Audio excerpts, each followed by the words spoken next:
सुनने देते हैं। जहां भी हो भगवान कथा आरंभ होती है। लेकिन एक बात है, जब राम जी ने कुंभकर्ण को मारा तो उसकी एक पत्नी थी, उसका नाम निद्रा देवी था।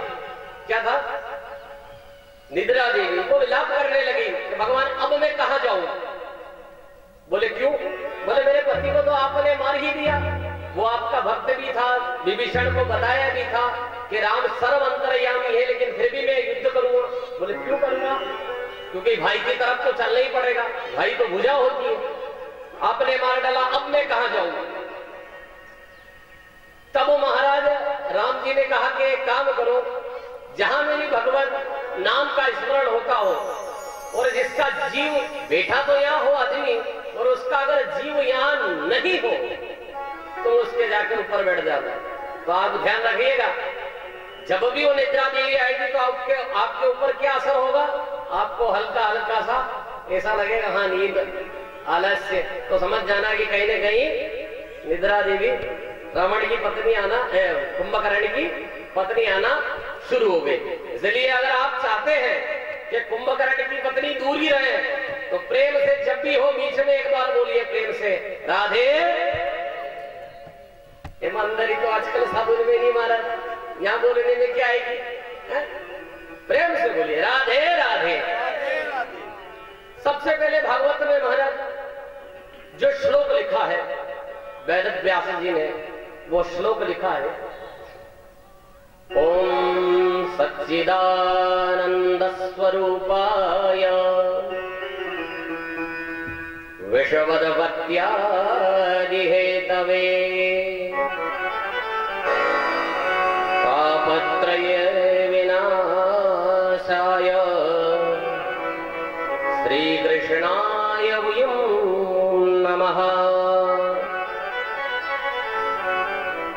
महाराज जो सत्य है, सच्चिदानंद, हर बात पे अपन बोलते ना कि बोलिए सच्चिदानंद भगवान की जय, हर बात पे बोलते हो, लेकिन आज तक किसी को ये पता नहीं कि सच्चिदानंद है क्या। कोई बता सकता है कि सच्चिदानंद का अर्थ क्या होता है? बस पहले वाले ने कह दिया कि ये रास्ता मंसूर जा रहा है, तो बस अपन जा ही रहे। अरे महाराज जा तो रहे, लेकिन कम से कम ये पता तो होना चाहिए कि रास्ता वहां तक का जा रहा है। सच्चिदानंद, सत धन चित धन आनंद। सच्चिदानंद की परिभाषा करना हर कोई के बस की बात नहीं है, यहां तक कि मेरे बस की बात भी नहीं। सच्चिदानंद का मतलब ही भगवान साक्षात नारायण। तो सच्चिदानंद का तात्पर्य होता है सत चित और आनंद। अब सत्य क्या है भगवान? तो सत्य तो केवल एकमात्र नारायण है, जो पहले भी थे, आज भी हैं और कल भी रहेंगे, वो है सत्य। अब महाराज सत्य तो हो गया, सत्य के बाद क्या आता है? चित। चित का मतलब होता है प्रकाश। क्या होता है धरणी? चित का मतलब होता है प्रकाश। अब प्रकाश का मतलब ये नहीं कि अपने घर में बल्ब जला दिया तो वो प्रकाश, लाइट जलाई तो वो प्रकाश। ये प्रकाश तो बंद हो सकता है, लेकिन जो 1000 वोल्टेज वाला जो प्रकाश चल रहा है, सूर्य, मंत्र में लिखा है कि वक्रतुंड महाकाय और सूर्य कोटि समप्रभा। मतलब कहने का यह है कि जिस परमात्मा के वहां 1 करोड़ सूर्य एक साथ में उदय हो जाए, कितने? 1 करोड़ एक साथ में। एक सूर्य का तेज देखते हो, घनघोर गर्मी चल रही हो महाराज, मैं आपको कह दे कि यहाँ से पैदल रतन विप्रिया चौराया तक जाना है, वहां गेट तक, तो प्राण निकल जाए। लेकिन 1 करोड़ सूर्य एक साथ में हो जाए उदय, और एक तरफ केवल भगवान की थोड़ी सी छटा अगर बाहर निकल जाए, तो वह छटा के सामने सूर्य की रोशनी कम पड़ जाती है, वो है चित। अब सत्य पहले भी था, आज भी है और कल भी रहेगा, वो तो हो गया सत्य। और चित का मतलब जो खुद के उजाला इतना है, जो पूरे विश्व को, ब्रह्मांड को उजाला दे रहा है। और अब तीसरा क्या आता है सच्चिदानंद में? आनंद। समझ रहे? परिभाषा बहुत अच्छी है भगवान, आपने हर शब्द सुने होंगे। हर चीज का विपरीत होता है। जैसे किसी को बताया कि मूर्ख, मूर्ख का विपरीत क्या होगा? विद्वान होगा कि नहीं होगा? लेकिन आप मेरे को ये बताइए कि आनंद का उल्टा कुछ होता है क्या? आनंद का उल्टा कभी सुना है आपने? आनंद का उल्टा तो और यही बोलेंगे कि परमानंद, लेकिन आनंद का विपरीत कुछ होता ही नहीं। तो वास्तव में आनंद कौन है? भगवान। अच्छा, आप सोचते हो कि आनंद डल्लब के गद्दे पे सो जाना ये आनंद है, तो ये आनंद नहीं हो सकता। डल्लब के गद्दे पे सो जाओ और पता चले कि नींद नहीं आई, तो किस काम का डल्लब का गद्दा है? क्या किसी काम का है ना? तो आनंद वो नहीं, आनंद तो साक्षात भगवान का चिंतन, मनन, ध्यान, वो है सच्चिदानंद। उनका चिंतन करें। लेकिन दुनिया क्या करती है महाराज? चिंतन तो नहीं करती और चिंता करती है। क्या करती है? चिंतन नहीं करती भगवान के, राम राम राम राम नहीं, चिंता, काले यो कर लो, परसों वो कर लो, पहले दिन वो कर लो, यही होता। एक बार एक सेठ जी थे भगवान, रात की 9:30 बज रही थी, बड़े पैसे वाले थे सेठ जी। रात की 9:30 बज रही थी, मन में विचार करा कि अपने रतन पिपलिया के आखिरी में मंदसौर की चौपाटी पे, रतलाम की चौपाटी, कहीं मन में भाव आया 9:30 बजे कि वहां चौपाटी पे अपने को 20 बीघा जमीन बिखरी वो लेनी है। भाई लेके क्या करोगे? बोले लेके उसमें बगीचा लगाऊंगा संतरे का, अपने जैसे ही था। तो बोले भाई इसके बाद क्या करोगे? मन में वही खुद सोया सोया खुद प्रश्न कर रहा है और कोई नहीं है। बोले इसके बाद क्या करोगे? बोले बगीचे से फल आएंगे संतरे, उसको बेचूंगा। बोले इसके बाद क्या करोगे? बोले उससे जो पैसा आएगा फिर मैं गाड़ी खरीदूंगा, ट्रैक्टर खरीदूंगा, बस खरीदूंगा, इतनी चीजें खरीदूंगा। बोले उसके बाद बस आनंद से जीऊंगा, और ज्यादा पैसे होंगे तो शेयर में लगाऊंगा, शेयर मार्केट से लखपति, करोड़पति, अरबपति, खरबपति बन जाऊंगा। बोले उसके बाद क्या करोगे? कि बस वो सब बन जाएगा, मेरा नाम चलेगा। सेठ जी सोच ही रहे थे, कितनी बज गई? 9:45, 9:30 बजे सोच रहे, 15 मिनट उनको सोचते हो गए। कितनी बज गई महाराज? 9:45। इतनी देर में क्या हुआ कि सेठ जी के सीने में हल्का सा दर्द उठा। उन्होंने कहा यार दर्द क्यों हो रहा है?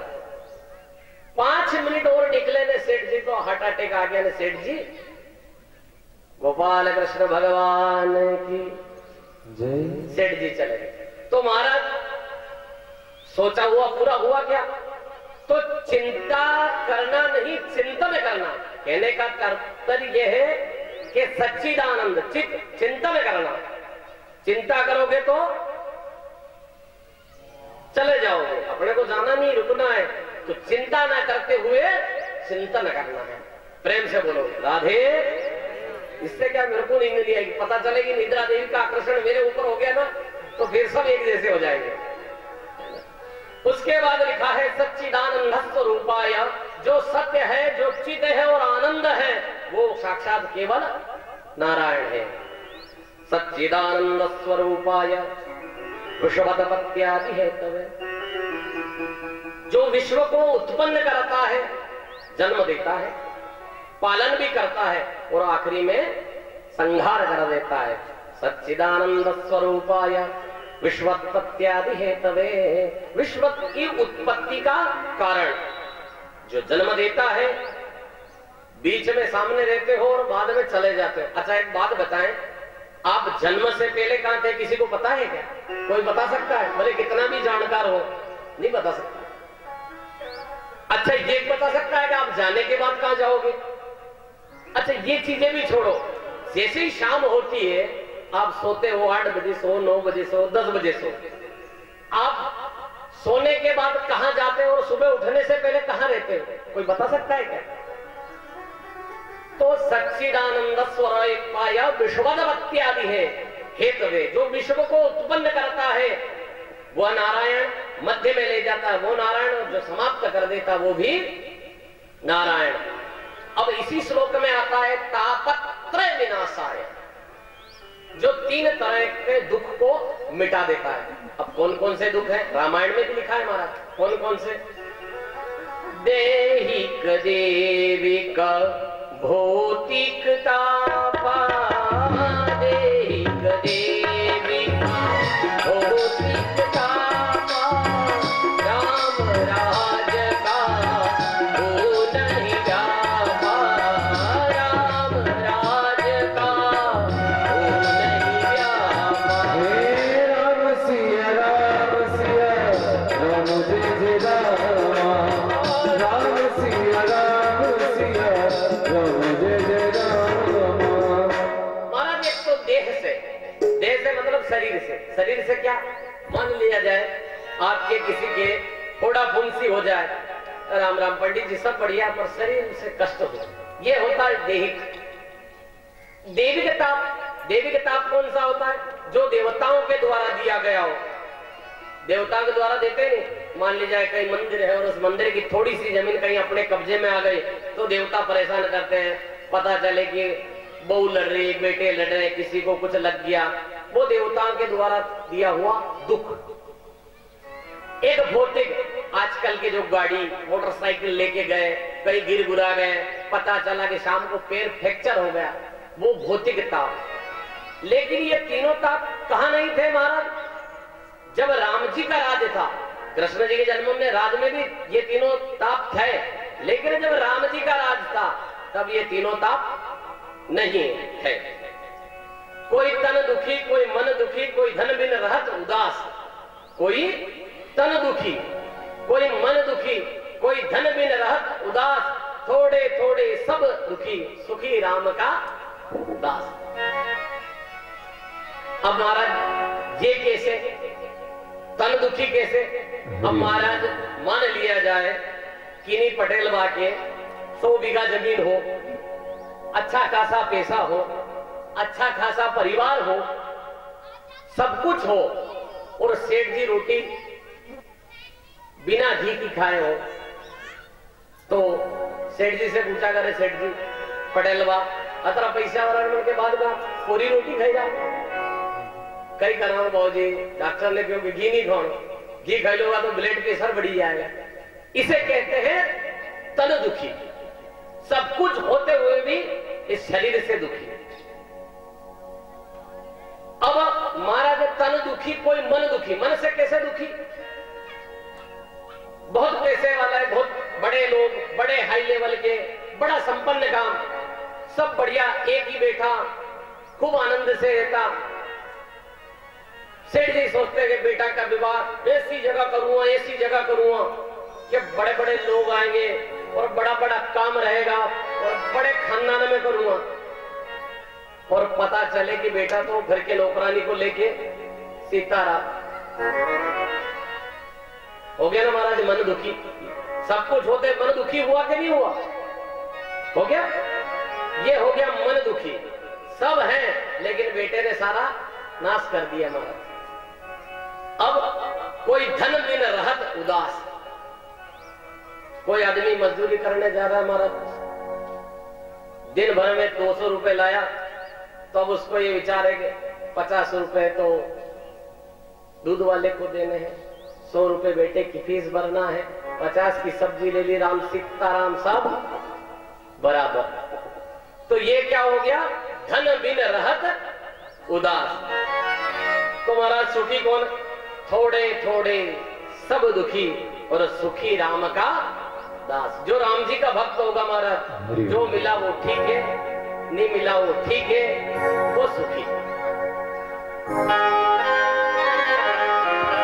अरे मुझे दे दो भजने वाली वो माला, जिसको परमात्मा के रंग में रंग के गडुगल गलियन में ओला तेराली गडु भजी हरियन में महारानी गडु भजी हरियन में तेराली गडु भजी हरियन में वही चीज विचित्र श्यामा प्यारी, वही पवित्र श्यामा प्यारी, हमारी सारे रत्ना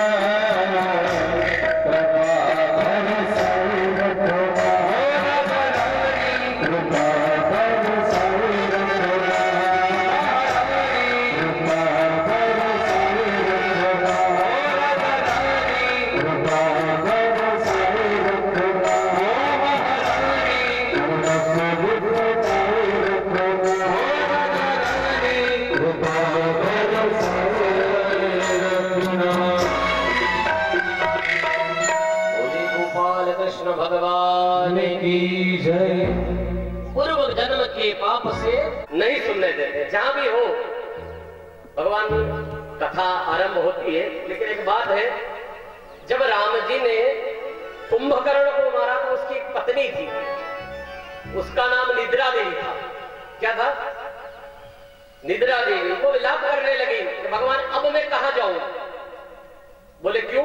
बोले मेरे पति को तो आपने मार ही दिया, वो आपका भक्त भी था, विभीषण को बताया भी था कि राम सर्व अंतर्यामी है, लेकिन फिर भी मैं युद्ध करूंगा। बोले क्यों करूंगा? क्योंकि भाई की तरफ तो चलना ही पड़ेगा, भाई तो भुजा होती है। आपने मार डाला, अब मैं कहां जाऊंगा? तब महाराज राम जी ने कहा कि एक काम करो, जहां मेरी भगवत नाम का स्मरण होता हो और जिसका जीव बैठा तो यहां हो आदमी, और उसका अगर जीव यहां नहीं हो तो उसके जाके ऊपर बैठ जाता। तो आप ध्यान रखिएगा, जब भी वो निद्रा देवी आएगी तो आपके ऊपर क्या असर होगा? आपको हल्का हल्का सा ऐसा लगेगा, हाँ नींद आलस्य, तो समझ जाना कि कहीं ना कहीं निद्रा देवी रावण की पत्नी आना, कुंभकर्ण की पत्नी आना शुरू हो गई। इसलिए अगर आप चाहते हैं कि कुंभकर्ण की पत्नी दूर ही रहे तो प्रेम से जब भी हो बीच में एक बार बोलिए प्रेम से राधे।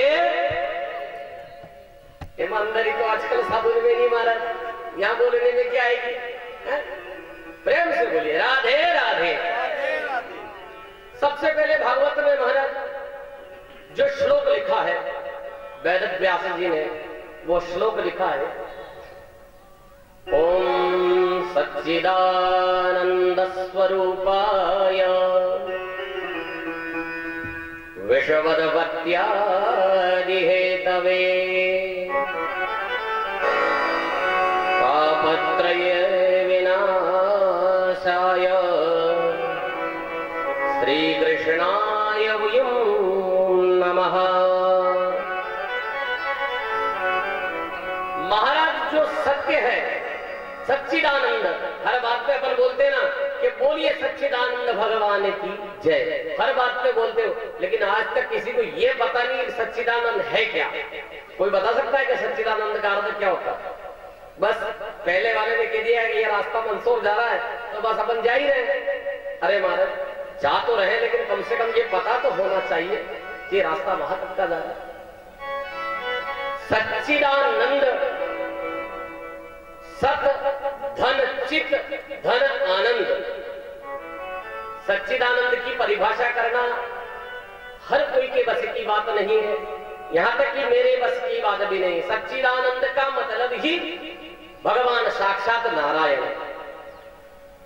तो सच्चिदानंद का तात्पर्य होता है सत चित और आनंद। अब सत्य क्या है भगवान? तो सत्य तो केवल एकमात्र नारायण है, जो पहले भी थे, आज भी हैं और कल भी रहेंगे, वो है सत्य। अब हमारा सत्य तो हो गया, सत्य के बाद क्या आता है? चित। चित का मतलब होता है प्रकाश। क्या होता है धरणी? चित का मतलब होता है प्रकाश। अब प्रकाश का मतलब ये नहीं कि अपने घर में बल्ब जला दिया तो वो प्रकाश, लाइट जलाई तो वो प्रकाश। ये प्रकाश तो बंद हो सकता है, लेकिन जो 1000 वोल्टेज वाला जो प्रकाश चल रहा है, सूर्य, मंत्र में लिखा है कि वक्रतुंड महाकाय और सूर्य कोटि समप्रभा। मतलब कहने का यह है कि जिस परमात्मा के वहां 1 करोड़ सूर्य एक साथ में उदय हो जाए, कितने? 1 करोड़ एक साथ में एक सूर्य का तेज देखते हो। घनघोर गर्मी चल रही हो महाराज, मैं आपको कह दे कि यहाँ पे पैदल रतन विप्रिया चौराया तक जाना है, वहां गेट तक, तो प्राण निकल जाए। लेकिन 1 करोड़ सूर्य एक साथ में हो जाए उदय, और एक तरफ केवल भगवान की थोड़ी सी छटा अगर बाहर निकल जाए तो वह छटा के सामने सूर्य की रोशनी कम पड़ जाती है, वो है चित। अब सत्य पहले भी था, आज भी है और कल भी रहेगा, वो तो हो गया सत्य। और चित का मतलब जो खुद के उजाला इतना है, जो पूरे विश्व को, ब्रह्मांड को उजाला दे रहा है। और अब तीसरा सच्चिदानंद में आनंद। समझ रहे? आनंद की परिभाषा बहुत अच्छी भगवान, आपने हर शब्द सुने होंगे। हर चीज का विपरीत होता है। जैसे किसी को बताया कि मूर्ख, मूर्ख का विपरीत क्या होगा? विद्वान होगा कि नहीं होगा? लेकिन आप मेरे को ये बताइए कि आनंद का उल्टा कुछ होता है क्या? आनंद का उल्टा कभी सुना है आपने? आनंद का उल्टा तो और यही बोलेंगे कि परमानंद, लेकिन आनंद का विपरीत कुछ होता ही नहीं। तो वास्तव में आनंद कौन है? भगवान।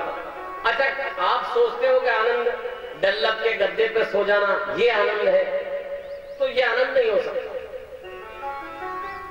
डल्लब के गद्दे पे सो जाओ और पता चले कि नींद नहीं आई, तो किस काम का डल्लब का गद्दा है? क्या किसी काम का है ना? तो आनंद वो नहीं, आनंद तो साक्षात भगवान का चिंतन, मनन, ध्यान, वो है सच्चिदानंद। उनका चिंतन करें। लेकिन दुनिया क्या करती है महाराज? चिंतन तो नहीं करती और चिंता करती है। क्या करती है? चिंतन नहीं करती भगवान के, राम राम राम राम नहीं, चिंता, काले यो कर लो, परसों वो कर लो, पहले दिन वो कर लो, यही होता। एक बार एक सेठ जी थे भगवान, रात की 9:30 बज रही थी, बड़े पैसे वाले थे सेठ जी। रात की 9:30 बज रही थी, मन में विचार करा कि अपने रतन पिपलिया के आखिरी में मंदसौर की चौपाटी पे, रतलाम की चौपाटी, कहीं मन में भाव आया 9:30 बजे कि वहां चौपाटी पे अपने को 20 बीघा जमीन बिखरी वो लेनी है। भाई लेके क्या करोगे? बोले लेके उसमें बगीचा लगाऊंगा संतरे का, अपने जैसे ही था। तो बोले भाई इसके बाद क्या करोगे? मन में वही खुद सोया सोया खुद प्रश्न कर रहा है और कोई नहीं है। बोले इसके बाद क्या करोगे? बोले बगीचे से फल आएंगे संतरे, उसको बेचूंगा। बोले इसके बाद क्या करोगे? बोले उससे जो पैसा आएगा फिर मैं गाड़ी खरीदूंगा, ट्रैक्टर खरीदूंगा, बस खरीदूंगा, इतनी चीजें खरीदूंगा। बोले उसके बाद बस आनंद से जीऊंगा, और ज्यादा पैसे होंगे तो शेयर में लगाऊंगा, शेयर मार्केट से लखपति, करोड़पति, अरबपति, खरबपति बन जाऊंगा। बोले उसके बाद क्या करोगे? कि बस वो सब बन जाएगा, मेरा नाम चलेगा। सेठ जी सोच ही रहे थे, कितनी बज गई? 9:45, 9:30 बजे सोच रहे, 15 मिनट उनको सोचते हो गए। कितनी बज गई महाराज? 9:45। इतनी देर में क्या हुआ कि सेठ जी के सीने में हल्का सा दर्द उठा। उन्होंने कहा यार दर्द क्यों हो रहा है?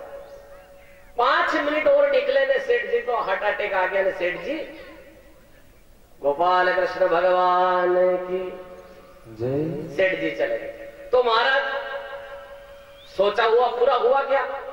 तो चिंता करना नहीं, चिंतन करना। कहने का तात्पर्य यह है कि सच्चिदानंद चिंतन करना। चिंता करोगे तो चले जाओगे, अपने को जाना नहीं, रुकना है। तो चिंता ना करते हुए चिंतन करना है। प्रेम से बोलो राधे।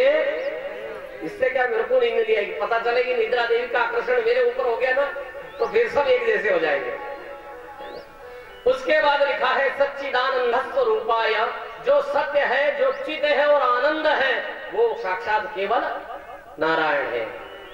सच्चिदानंद स्वरूपाय विश्वोत्पत्त्यादि हेतवे, जो विश्व को उत्पन्न करता है, जन्म देता है, पालन भी करता है और आखिरी में संहार कर देता है।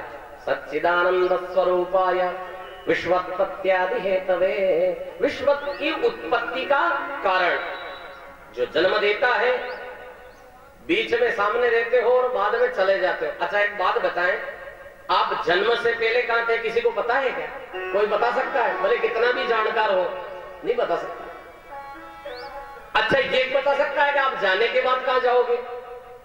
अच्छा ये चीजें भी छोड़ो, जैसे ही शाम होती है आप सोते हो, 8 बजे सो, 9 बजे सो, 10 बजे सो, आप सोने के बाद कहां जाते हो और सुबह उठने से पहले कहां रहते हो? कोई बता सकता है क्या? तो सच्चिदानंद स्वरूपाय विश्वोत्पत्त्यादि है हेतवे, जो विश्व को उत्पन्न करता है वह नारायण, मध्य में ले जाता है वो नारायण, और जो समाप्त कर देता वो भी नारायण। अब इसी श्लोक में आता है तापत्रय विनाशाय, जो 3 तरह के दुख को मिटा देता है। अब कौन कौन से दुख है? रामायण में भी लिखा है महाराज, कौन कौन से? देहिक देविक भौतिक तापा, देहिक देविक भौतिक तापा, राम राज का हो नहीं जापा, राम राज का हो नहीं जापा। हे राम सिया राम सिया, राम जय जय रामा, राम सिया राम सिया, राम जय जय रामा। महाराज एक तो देह से मतलब शरीर से क्या? मान लिया जाए आपके किसी के थोड़ा फुंसी हो जाए, राम राम पंडित जी सब बढ़िया, पर शरीर से कष्ट हो, ये होता है देहिक। देविक ताप कौन सा होता है? जो देवताओं के द्वारा दिया गया हो।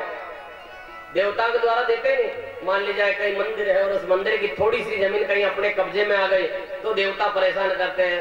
पता चले कि बहू लड़ रही, बेटे लड़ रहे, किसी को कुछ लग गया, वो देवताओं के द्वारा दिया हुआ दुख। एक भौतिक, आजकल के जो गाड़ी मोटरसाइकिल लेके गए, कहीं गिर गुरा गए, पता चला कि शाम को पैर फ्रैक्चर हो गया, वो भौतिक ताप। लेकिन ये तीनों ताप कहां नहीं थे महाराज? जब राम जी का राज था, कृष्ण जी के जन्म में राज में भी ये तीनों ताप थे, लेकिन जब राम जी का राज था तब ये तीनों ताप नहीं है।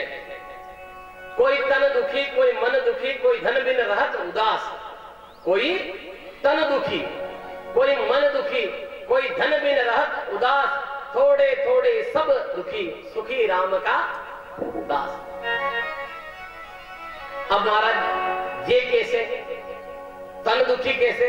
अब महाराज मान लिया जाए किन्हीं पटेल बा के 100 बीघा जमीन हो, अच्छा खासा पैसा हो, अच्छा खासा परिवार हो, सब कुछ हो, और सेठ जी रोटी बिना घी की खाए हो, तो सेठ जी से पूछा करे, सेठ जी पटेल बा अतरा पैसा वाला के बाद में पूरी रोटी खाई जा, कई कराओ बाबूजी, डॉक्टर ने क्यों घी नहीं खाओ, घी खाई लोगा तो ब्लड प्रेशर बढ़ी जाएगा। इसे कहते हैं तन दुखी, सब कुछ होते हुए भी इस शरीर से दुखी। अब महाराज तन दुखी, कोई मन दुखी। मन से कैसे दुखी? बहुत पैसे वाला है, बहुत बड़े लोग, बड़े हाई लेवल के, बड़ा संपन्न काम, सब बढ़िया, एक ही बैठा खूब आनंद से रहता। सेठ जी सोचते हैं कि बेटा का विवाह ऐसी जगह करूंगा, ऐसी जगह करूंगा कि बड़े बड़े लोग आएंगे और बड़ा बड़ा काम रहेगा और बड़े खानदान में करूंगा। और पता चले कि बेटा तो घर के नौकरानी को लेके सीताराम हो गया ना महाराज, मन दुखी। सब कुछ होते मन दुखी हुआ कि नहीं हुआ? हो गया। ये हो गया मन दुखी, सब है लेकिन बेटे ने सारा नाश कर दिया महाराज। अब कोई धन बिन रहत उदास। कोई आदमी मजदूरी करने जा रहा है महाराज, दिन भर में 200 रुपए लाया, तो अब उसको ये विचार है कि 50 रुपए तो दूध वाले को देने हैं, 100 रुपए बेटे की फीस भरना है, 50 की सब्जी ले ली, राम सीताराम सब बराबर। तो ये क्या हो गया? धन बिन रहत उदास। तो महाराज सुखी कौन? थोड़े थोड़े सब दुखी और सुखी राम का दास। जो राम जी का भक्त होगा महाराज, जो मिला वो ठीक है, नहीं मिला वो ठीक है, वो सुखी।